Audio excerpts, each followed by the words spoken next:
tangazo la taifa lililoshiba kwa herufi kubwa. Young Africans ni lidude likubwa mno. Dude kubwa mno. Gusa unase. Hapo nimegundua kwamba Young Africans ni lidude likubwa mno kwenye mpira wa nchi. Ni lidude likubwa mno. Kwa sababu Yanga sio kwamba alikuwa anataka upendeleo. Yanga alikuwa anataka haki itendeke. Timu ambayo imevunja kanuni na sheria iadhibiwe. Sasa kwa sababu mlishazoeana kubebana huko ovyo, Yanga akashikilia bomba.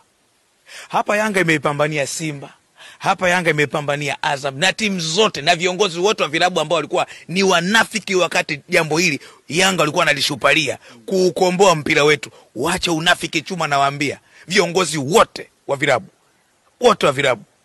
Simba na Yanga wana jambo hili, bodi ya ligi wamekaa kimya, alafu wanatokea baadhi ya viongozi wengine kuleta unafiki ambao hauna maana yake kwa wapi.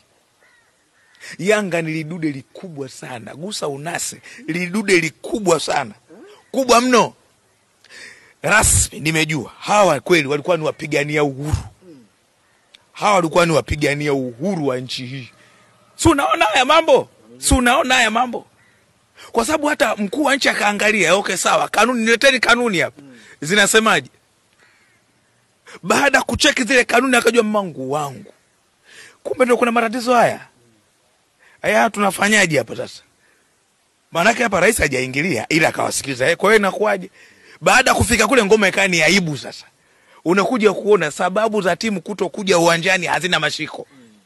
Bodi ya ligi na kamati ya usimamizi wa uendeshaji haijachukua maamuzi yoyote. Inataka kuleta favoritism ambayo haina msingi. Tunafanyaje?